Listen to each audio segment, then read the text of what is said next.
Welcome to this presentation on behalf of Teel House. Now, we at Regency Rum Bluffers love our Regency drinks. So what we're going to do is show you how to make Smoking Bishop. And that's a winter warming Regency drink made with oranges and port. Now, because it involves an element of cooking, I'm going to need my wonderful assistant to help me. Oh, thank you. Thank you. Right. Oh, I thought I was making an alcoholic drink.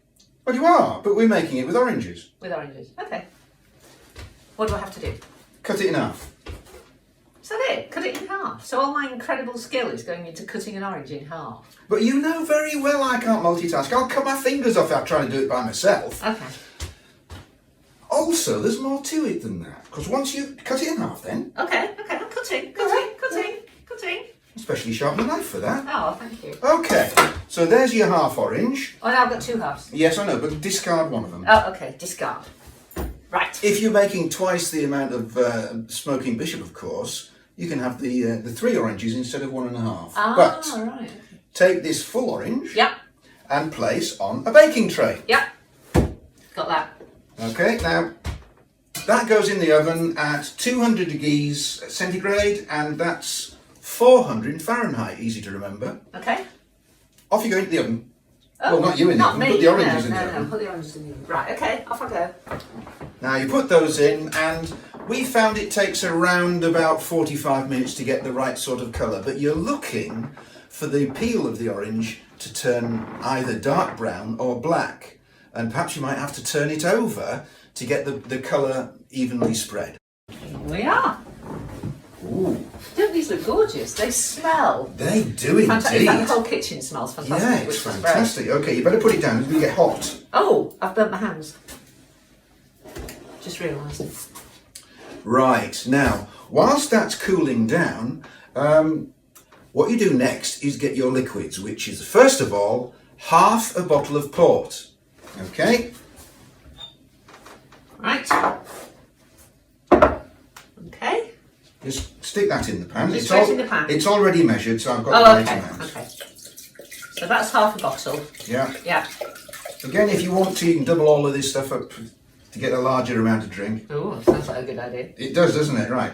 And then water. So it's 125 centilitres of water. So this is 125 in Already measured. Already? Yeah. In it goes. There we go. That's it. Right. Next. And then there's a little pot down there. Yeah? Yeah. Cloves. Oh, is that what these are? Yeah. You need 4 cloves. They're quite strongly flavoured, so they'll work. They're tiny, aren't they? Yeah. Stick in 4 of those. Okay. Right. What next? Okay, so the next thing you do, by now, hopefully your orange has cooled down a little bit, so it needs to be sliced up. Okay. So put that to one side, and I shall cut up the orange. Now what you need to do is cut this into very small slices, because you need the flavour to get into the drink. Okay. And when you're cutting it, have it on something that's going to contain the juices, because once you start cutting, it'll go all over the place. So here we are, start cutting it up. And you need a good sharp knife as well, because orange peel can be quite tough. And I said about the juices, but there's not a huge amount coming out at the moment. But as soon as you pick up the orange from the oven, you'll realise that everything's gone squishy inside. Oh, smell that. See how squishy that is? Oh gosh, yes. Shall I put those bits in? Yeah, you do that whilst I'm... Not near the knife. No. Thank you. There we are. Right, okay. I'll do this bit. Okay. I had washed my hands using our North Down hand wash before we began. Very good, very good. You remembered that, did you? Oh, it's really soft inside, isn't yeah, it? it's all gone squishy in the Yeah, oven. you can see. Obviously, you need to cut it thin to make sure that all the flavour comes out. Right, okay. Watch the fingers. There we go. Right, thank you. Right, there we go. So what's going to happen next? Right, that needs to go onto the hob, Okay. and it needs to be heated up. Right. You need to take it up to just below boiling point. You don't want it boiling and bubbling over. Just get it up to just below scalding heat, I think the cooks call it. Yes, that's Right, right. so off you go. Take that and put it on the hob. And Okay. it needs to be brought up to boiling and then kept at that scalding temperature Yeah. for about 20 to 30 minutes to allow all the flavours to get mixed up together. It smells wonderful already, actually. Yeah, it does. And then while we're doing that, can we have a cup of tea? Is it non-alcoholic? What, the tea? Yeah. Yeah. I suppose so. Well, I'm looking forward to it. Right. See you in a minute. Right, there we go. There's the time. I set the Regency timer so that we know how long it took. It's ready. Right. Okay. Now. Whoa. Smell that. It's got a lot of bits in it. Yeah, oh yeah, it has got a lot of bits in it because I have to confess I squished it a little bit to get the flavour out. It's a matter of taste, it's up to you. If you want to strain it you can. If you want to be really Regency-fied you could strain it through muslin, but that's too much of a faff really.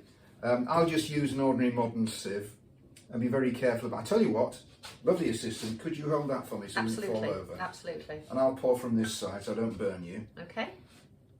And we'll pour it through. Jolly good. Take it a little bit of care so that everything doesn't fall out into it. I'm trying to think of something useful to do with all of this gorgeous orange. But, oh yes, could probably make a cake, actually. True, the flavouring for a cake or a pudding. Yeah. You never know, do you? That would be lovely. Because in those days they wouldn't waste anything. No. You know, they would make use of it. I'll just squish it a bit to try and get more of the juice out. There we are. Okay. Now, it will be a bit cloudy because, of course, all those ingredients have been squished up together. There we are. There we are, Smoking Bishop. Best drunk warm, according to the books. And, in fact, it was a very popular drink from around about the 17th century, right the way through into Victorian times, and it fell out of favour as it became more modern. You will find mention of it in Dickens's work, because right at the very end of Christmas Carol, Scrooge gives Bob Cratchit a nice jugful of Smoking Bishop. The recipes all say put some sugar in it, but I've tasted it without sugar at all, and it's a fascinating blend. You can taste the orange very strongly. The port is very much in the background, although you can tell it's alcoholic. And then there's that slightly smoky flavour and bitterness which comes from the rind. It's very, very Moorish. But they do say put sugar in it, so Yeah. what's it like? Have you put some sugar in it? I've got a sweet tooth, so I thought I'm definitely going to put sugar in this. But I tasted it without the sugar first, and what I found was that when I put the sugar in, I lost some of the orange flavour. Mm. So in actual fact, I've decided I prefer it without the sugar, which has surprised me. But it would be interesting to know what other people think. You try some of it. Yeah. Make some up and see what you think. you think. And you may find that actually the sugar doesn't really add to it. To me, it almost kills the flavour because you lose some of that lovely, lovely orangey flavour, which is absolutely gorgeous. Anyway, enjoy. Yeah. Bye.